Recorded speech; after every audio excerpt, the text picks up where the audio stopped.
You're listening to Jason Lee Willis's podcast series, Examining Moses, an out-of-the-box look into the life and lore of Moses. Episode 5, Son of a What?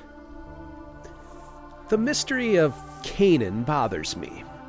Long ago, back in the book of Genesis, Jacob and sons were pastoral farmers tending their flocks in some of the best real estate on earth. Canaan had mountains and valleys, large lakes, and swiftly flowing rivers, and cedar forests that would have made the air a joy to breathe. Heck, it was a land that flowed with milk and honey. Canaan rules. Of course, that was approximately, exactly 430 years ago to the day Moses departed Egypt. 430 years before Moses, the world experienced a catastrophe on a global scale that forced Jacob and his sons to relocate to Egypt, where Joseph had prepared contingencies. Here's my first question. Why didn't Jacob go back after the 7 years of famine? Now, the famine was precisely predicted. We had 7 years of plenty, followed by 7 years of famine. How could you tell it was exactly 7 years of famine? Well, conditions must have improved. Famine over. Canaan is not that far away from Egypt that the weather patterns would have been so dramatically different, leaving you with the answer that A, Egypt was just better, or B, something was wrong with Canaan. Of course, a major complication happened when the Hyksos invaders came and turned everybody not Hyksosian, is that a word? into slaves. When the Hyksos were defeated, those Hebrews alive had been born in Egypt, their home away from home. Yet, despite the escalation of tensions between the Thebans and Hebrews, colonies did not flare up in Canaan. Think of the American South prior to the Civil War. Slaves ran away to the north on a regular basis, bringing you the Underground Railroad system. For Southern slaves, they were willing to leave a bad place to go to a place they didn't even know. For the Hebrew slaves, they were also in a bad place with a God-given paradise waiting for them just a few hundred miles away. Aside from the kind-hearted prostitute Rahab, there were 0 allies living in Canaan when Joshua rolled in, leaving you again with 2 options.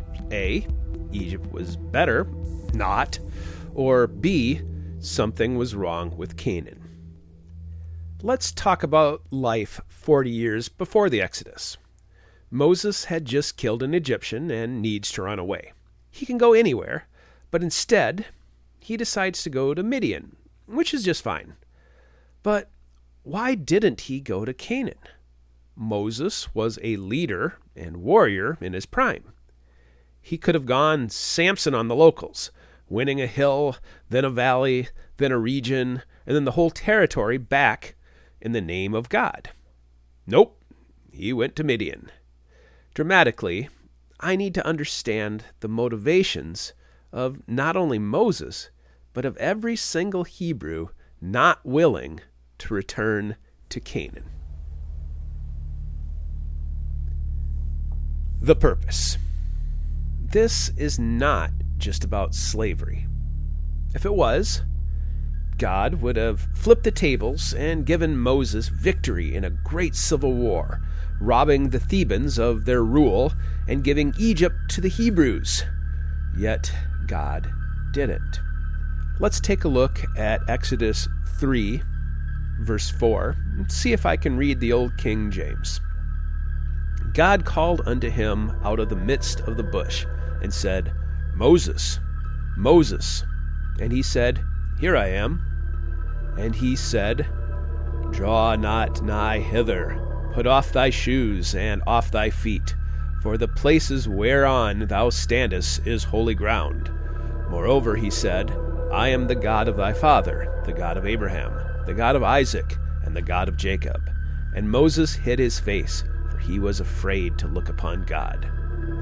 And the Lord said, I have surely seen the affliction of my people which are in Egypt, and have heard their cry by reason of their taskmasters.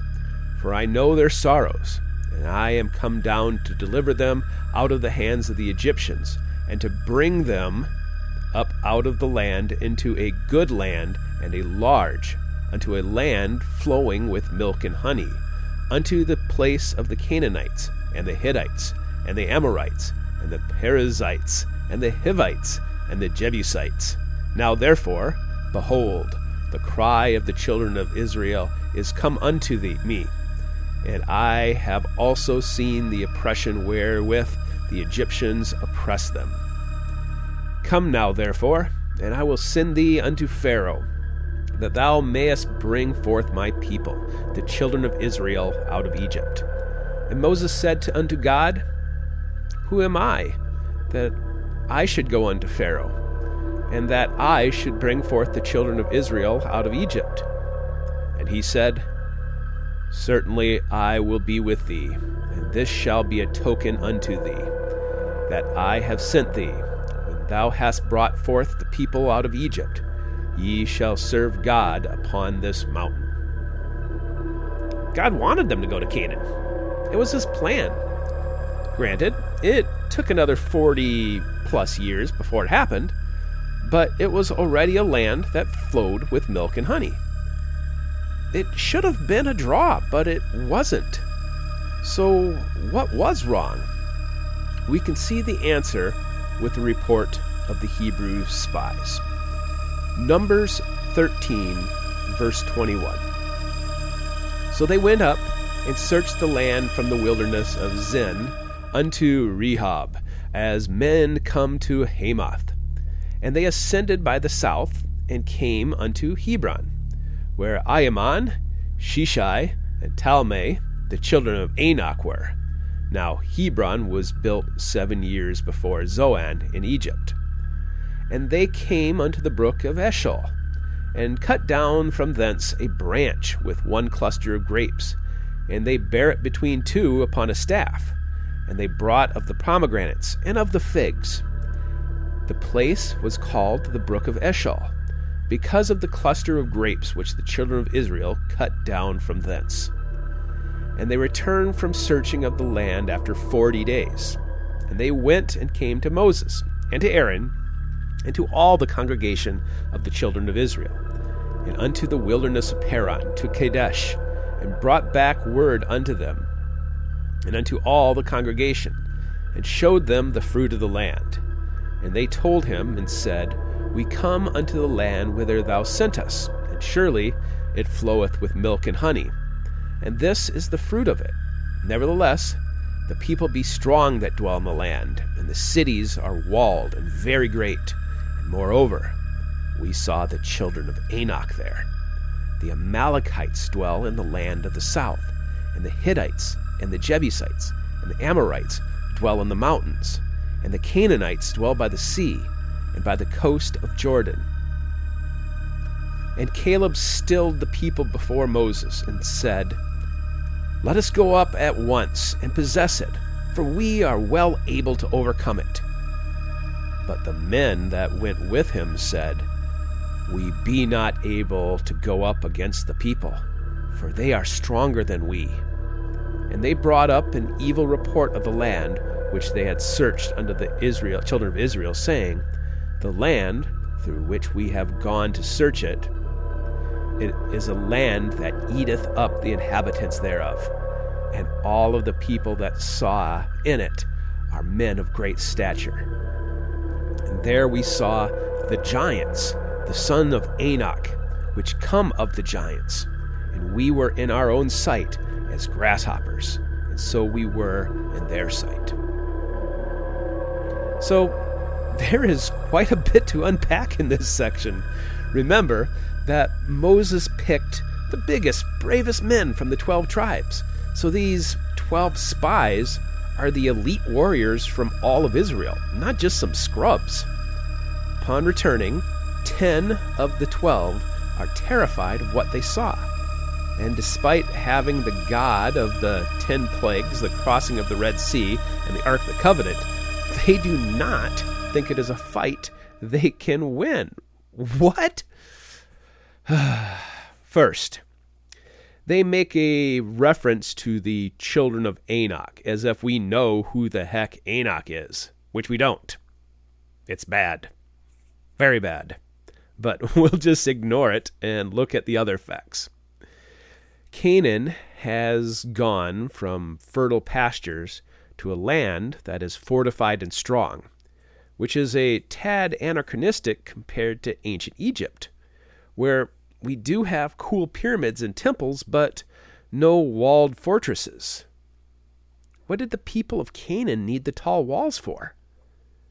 It makes a quick reference to the Amalekites, Hittites, Jebusites, and Amorites, as if listing off English, French, Spanish, and Swedish.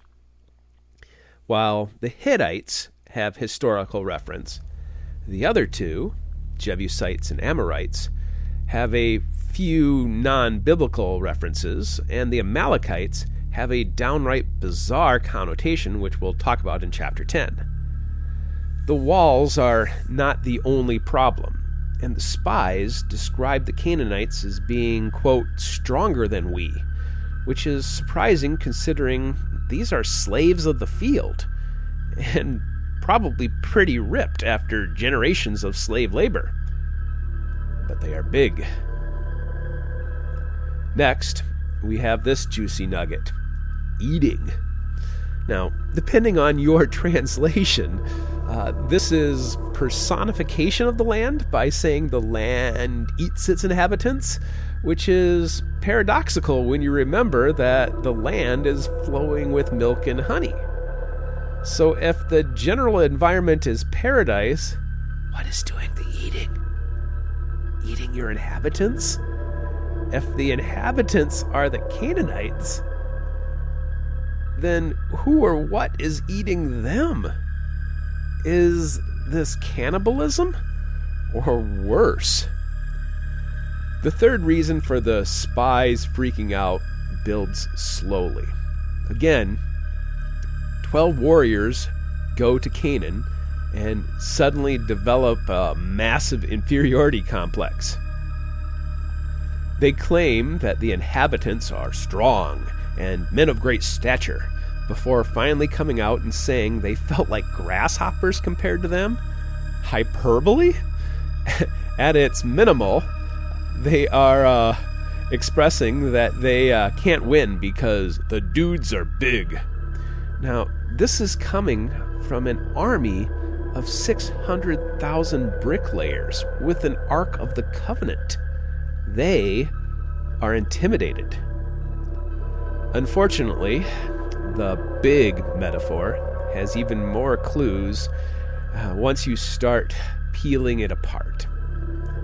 Again, leaving Enoch alone, there is another coded reference that should be jaw-dropping. Nephilim. Didn't see that? Well, my King James translation is a bit underwhelming in literal translation.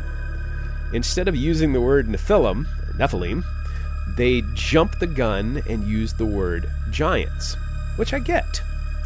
The spies were saying they saw big guys, and then connected it to the ancient legend of the Nephilim from Genesis 6, which was, again, see my episode 1, approximately 1,400 years earlier. Yeah, we saw those guys. Facing your giants. Okay, I get that giants are pretty fantastical and a bit embarrassing to modern Christians. Back in the 1600s, the King James Version writers just dropped giants right on the page, whereas modern translations will put the old Hebrew word Nephilim on the page and let the reader deal with the fantasy connotations. You know, heck, the King James Version left the word unicorn in the Bible, rhino or real. Bringing up fallen angels is no less fantastical than giants. But I get how this could give modern Christians pause. So, we'll deal with the elephant in the room. Option A. Flat lies. Yes, the spies could have been fibbing. For whatever reasons, the spies did not want to reclaim the homeland and wanted to either stay in the wilderness until the manna ran out or go back to Egypt. To accomplish this, they made up a story about cannibal giants to freak out the Hebrews. So, it worked. But why did Joshua and Caleb not only agree to the lie, but then try to convince the people that they could beat the giants? It would have been easier to say, "Not true, regular dudes, we can kill them all." Option B, hyperbole. Okay, so if Joshua was short at 5 foot tall, and a Hebrew grasshopper was really big at 5 inches tall, then these giants would have been about 50 feet tall? Fee fi fo fum. They were big, but thanks to hyperbole, they were stretching the truth a bit. Big dudes. Really big dudes. We felt like Muggsy Bogues taking on Shaquille O'Neal. Grasshoppers. Option C. Genetic superiority. On the isolated continent of North America, there was a Native American tribe living in the Midwest known as the Osage, who painter George Catlin described as being the, quote, tallest race of men in North America. This isolated tribe averages 6.5 feet tall to 7 feet tall and caused all their neighbors to greatly fear them. Is this what Joshua and Caleb saw? A genetically superior race that was just bigger and better than anybody else in the region? Remember, conspiracy theory alert, that the Hyksos people left Egypt in defeat and might have settled in empty Canaan. If these guys are the Hyksos 2.0, then remember that some theorists believe the Hyksos migration connected to Aryan migrations, which is where Hitler would have claimed Canaanites, Atlanteans. But Hitler was nuts. While we're being nutty, consider the Bigfoot Grendel idea. What if these folks in Canaan were the last of some ancient race? As an English teacher, I teach Beowulf, which has Grendel described as the last of an ogre race descended from Cain. I suppose you could throw in the legends of Bigfoot or Yeti also, but you still have to account for the biblical flood, so don't get too carried away. Option D, metaphors for evil. It is all poetry. The size of the man is equal to the amount of evil he has in his heart. So the Canaanites were not physically larger, but just really, really nasty people. We are too nice, and they are big boys. How can we defeat such meanies? Eesh. Option E, supernatural byproducts. God is once again going to get himself directly involved because giants are not part of his natural plan. As Moses writes, he did write Genesis 2, the fallen angels caused problems before the flood and after the flood. All flesh was killed in the flood, which meant all of the giants before the flood died. So what brought them back? The fallen angels, who were not flesh and blood, but could still create or modify life,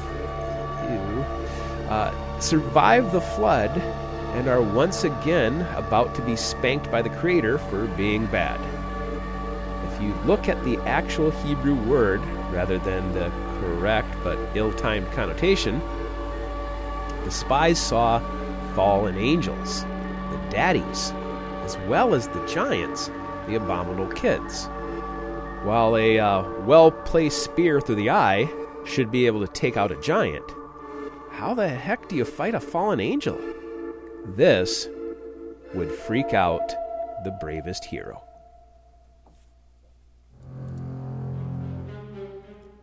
Meet Enoch. Unfortunately, there's not much known about the reference that the spies make. It seems as if the Hebrews knew all about Enoch, but that we've lost much of the meaning in the years since.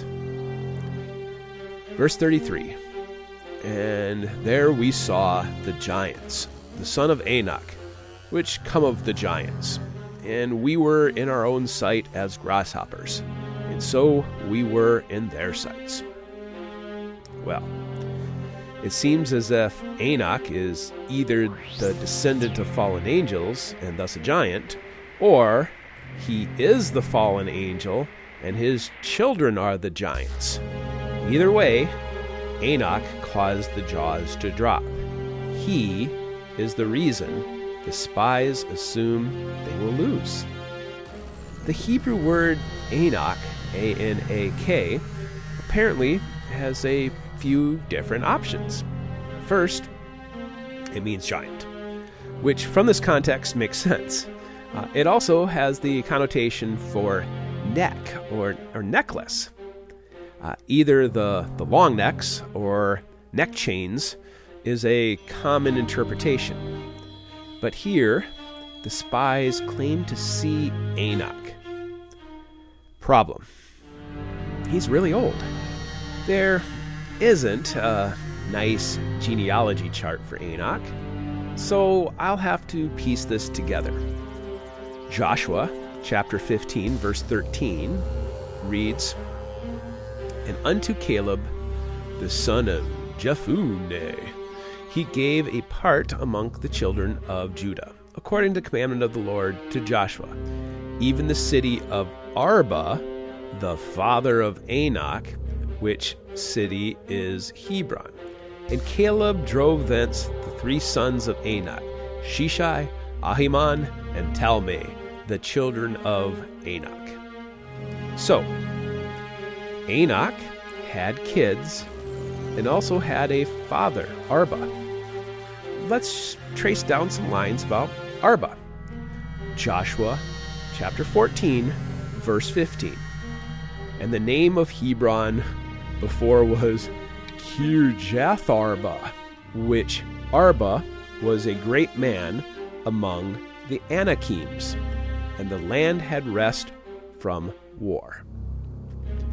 So, Arba had a place named after him. Let's track down that hard-to-say name, Kirjatharba. Genesis. Yes, I just said Genesis, chapter 23, verse 2.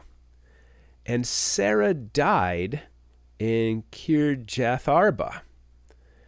The same in Hebron is the land of Canaan. And Abraham came to mourn for Sarah, and to weep for her." Sarah, Abraham and Sarah. Kirjatharba was already a place when Sarah was old. Wait a second. The BC and the Anno Mundi dates will be a little confusing, but keeping it approximate, Sarah died several hundred years prior to the spies seeing Enoch. If Arba was alive or predated Sarah, then how old is Enoch? Just as Arba in Kirjatharba is referenced numerous times, so too are the Anakim, the descendants of Enoch.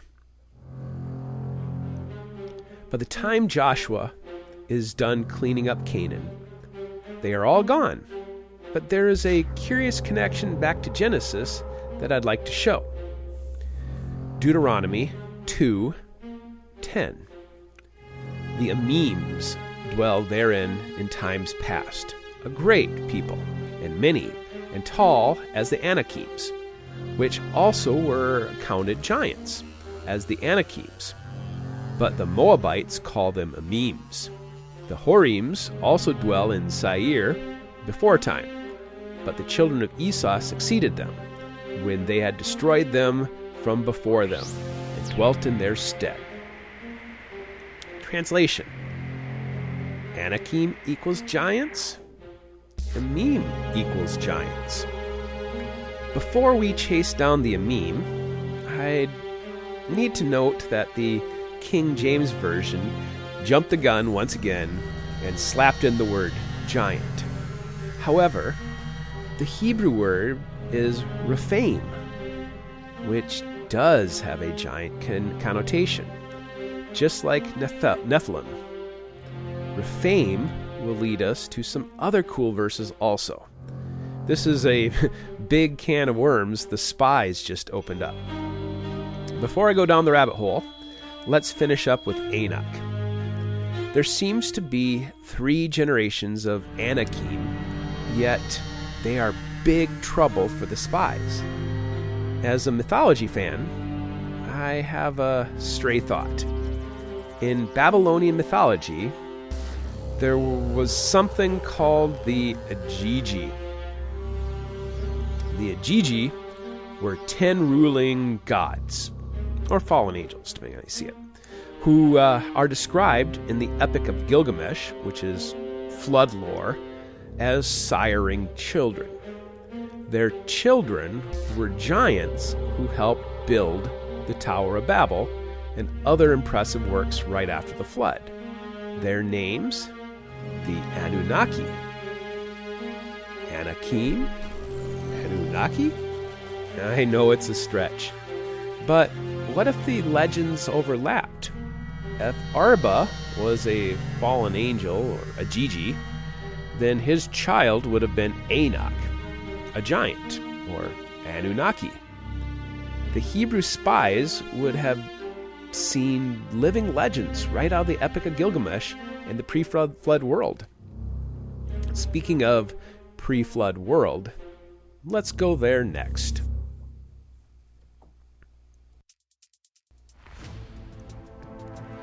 Giants in Genesis. I'm going to split hairs now. The word Nephilim in Hebrew means the fallen ones. Based on all the Hebrew legends and lores surrounding this section of Genesis, I'm in the camp that believes this to be the fallen angels. When I read Genesis 6, this is how I read it. Genesis 6:4. The giants, the Nephilim, the fallen angels, were on the earth, the pre-flood earth, in those days, the pre-flood days.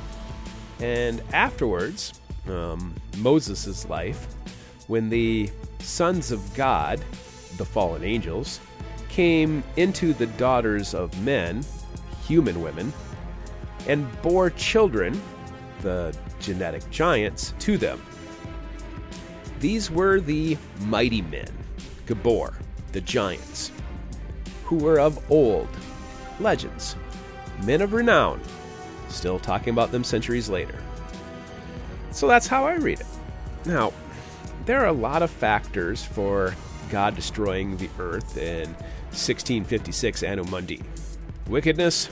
Lots.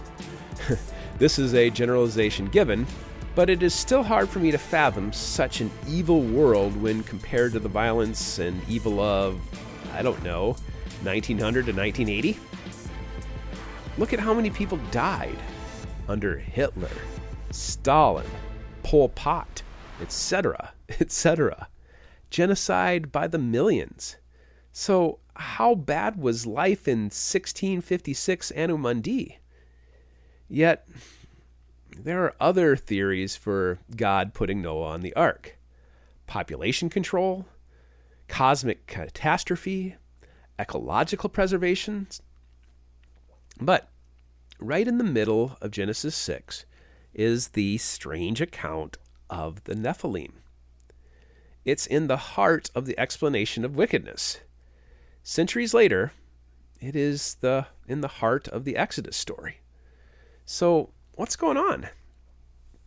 Using those words given in Genesis, the literal defense of giants is not very strong. Ignoring the word Nephilim, some folks argue that sons of God could mean the line of Seth, and daughters of men could mean the line of Cain. Sure. Now, I need an explanation on how the line of Cain survived the flood. Another ark? There are a lot of biblical passages that seem to support the fallen angels' giants theory. First, Job 1, verse 6. Introduces the sons of God, along with Satan presenting himself before God, and then later in Job 38:7 connects sons of God with the morning stars who sang together at the beginning of creation. Job is a pretty old book in the Bible, so I think this is what Moses meant when establishing his sons of God line. Also in Genesis 6, you see the word Gabor, which King David later uses in 2 Samuel chapter 23 as a nickname for his crew of killers. What did the Gabor kill? Giants. There are a bunch of Gabor uses, although not always in the context of giants, but quite often in the context of big evil. The curious turn for my investigation into giants came when I read the book of Jude, verse 6. And the angels, which kept not their first estate, but left their own habitation, he hath reserved in everlasting chains under darkness unto the judgment of the great day. I got curious. When did God lock up angels? What did they do? They left their estate? There isn't much from Jude to explain this reference, but he went and stepped in something stickier a few verses later when he said in verse 14, and Enoch also, the seventh from Adam, prophesied of these, saying, Behold, the Lord cometh with 10,000s of his saints. Enoch said what? See, the problem is, Enoch did not speak in the book of Genesis. So I quickly went to my footnotes to see what is going on. Yep, there is a book of Enoch. Now, there are tons of obvious reasons why this apocryphal book is not in our Bible.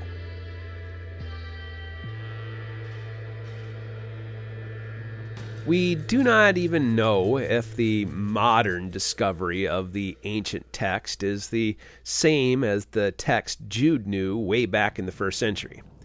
Yes, they found the same verse, but 99% of the rest could be maliciously wrong.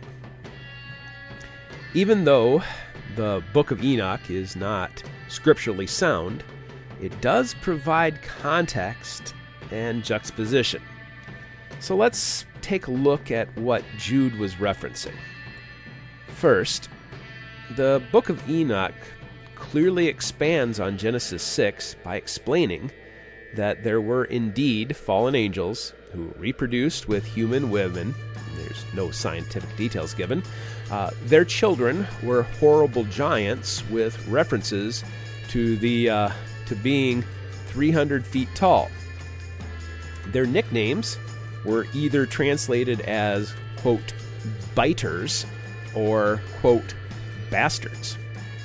Either is bad.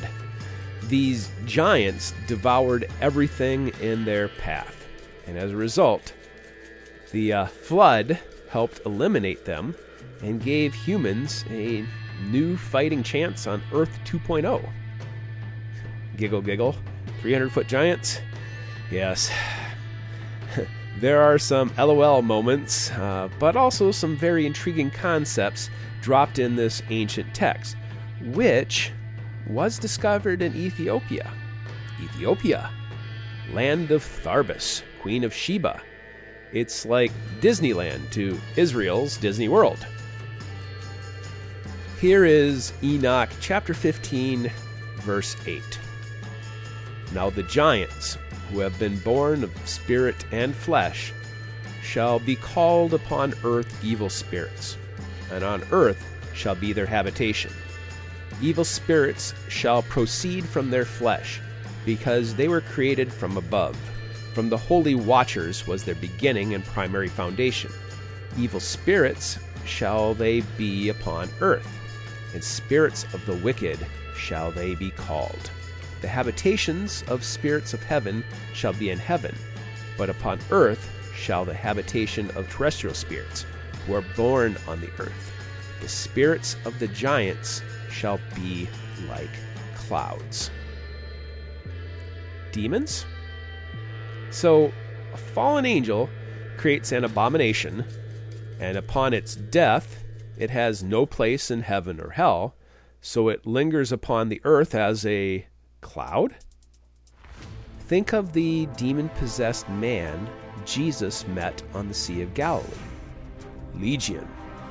Why? Because they were many. Now, why would a once proud angel want to debase itself by possessing a human? A former giant, however, born of flesh and now eternally spirit, they would want back in flesh. Remember their fear of the abyss? Perhaps that is what Jude references with the everlasting chains of darkness. Daddy's in prison. Don't send me there. So Jesus cast them into a herd of pigs and cliff. Clouds. This is where the rabbit hole went even deeper. Let's look back at some of those names mentioned by Joshua and Moses.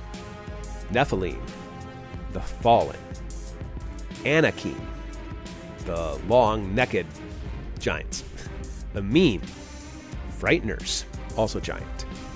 Zamzumim, the mumblers, also giant. Rephaim, shades or spirits of the dead. I find it interesting that in this 6 degrees of separation, that a dead giant turns into a cloud. And in the text involving giants, the Hebrew word Rephaim is still used in the era of Moses and Joshua. Now, I could go on for several more minutes, if not hours, about the giants in the Old Testament. So I'll let you look up some things and investigate for yourself. Here's some spots to look, though. Genesis 6 references the Nephilim, or the Gabor. Genesis 10, verse 8 talks about how Nimrod was a Gabor. Genesis 14:5 talks about how the kings subdued the Amim and the Rephaim. Genesis 15 references how Lot was given the land of the Rephaim, which is Moab. Numbers 13:28 mentions the Anakim and the Nephilim. Deuteronomy 2, chapter 9.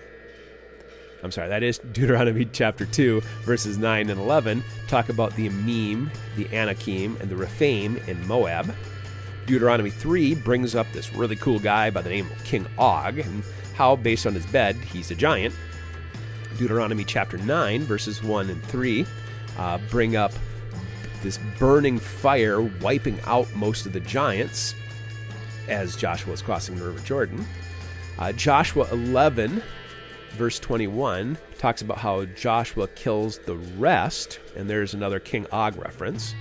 1 Chronicles chapter 20 details that giants apparently have 6 fingers and 6 toes. And then, of course, 1 Samuel brings us the story of Goliath.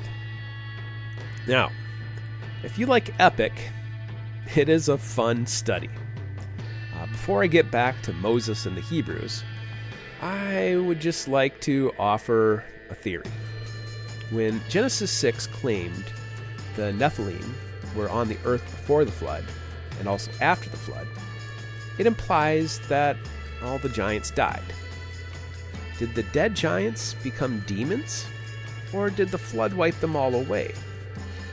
Regardless, there were again giants after the flood, meaning the text of Genesis claiming all flesh died was wrong, or the fallen angels did not count or die. Now, remember Enoch and Jude. In the ancient tale, right before the flood, angels came and destroyed the giants, and then threw the fornicating angels in a pit.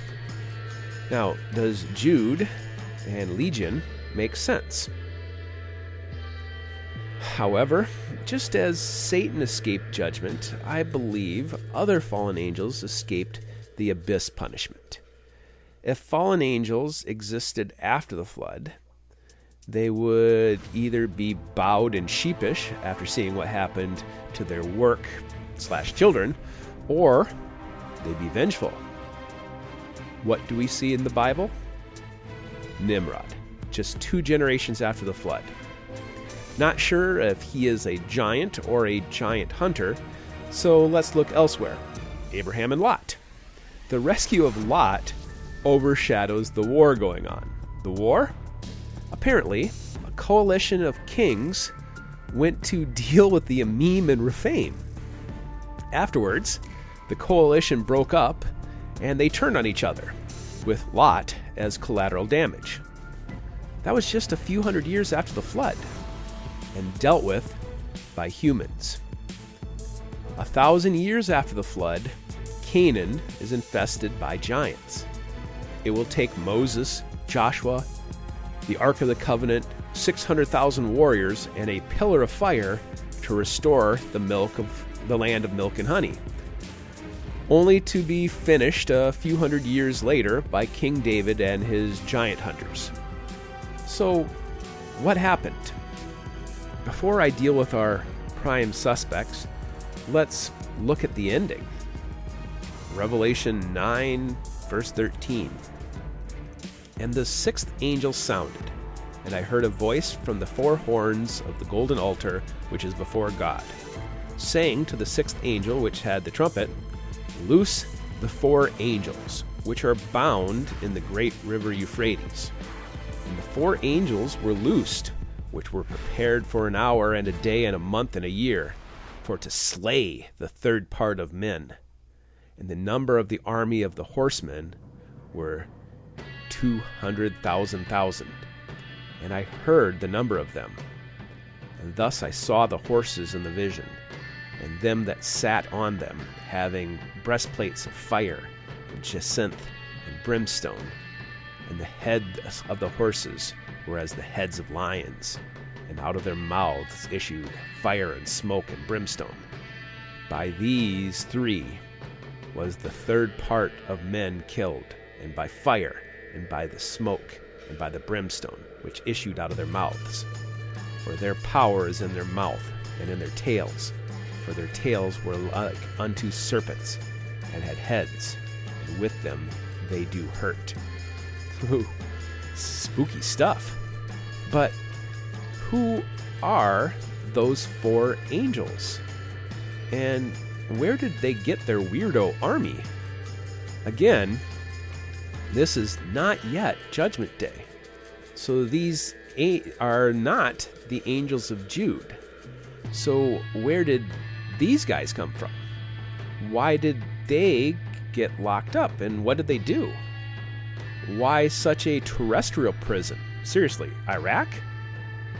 I have no answers, but I do have a theory. Bad Angel A, Arba, father of the Longneckers. Bad Angel B, the Amim, the Frighteners. Bad Angel C, the Zamzumim, the Mumblers. Bad Angel D, not sure. The Horites, the Rephaim. 4 angels, 4 types of giants. While there were certainly real Canaanites of normal size outside of the protective walls, 4 types of giants roamed the woods and the mountains of Israel. And God needed a plan less dramatic than a global flood.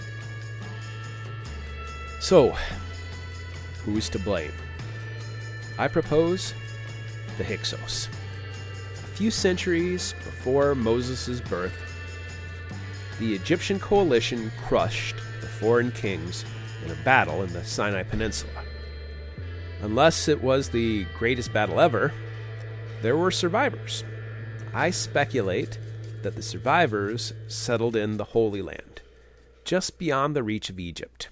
I've already established that I believe the Hyksos people served epically dark deities, and after a loss, where would they turn? New gods? These gods could be dressed up as Baal and Anath, El and Asherah, or they could have names lost to us. Ramses the Great seemed to recognize the power of these Canaanite gods when he named his daughter after Anath. Moses? He steered clear of his ancestral homelands when he was on the run. The Hebrews? They chose to stay in Egypt, both free and later as slave, rather than go back to Canaan. So the folks in this time knew something was very, very wrong with Canaan. And God had a plan to fix it. But first, he needed to get Moses ready.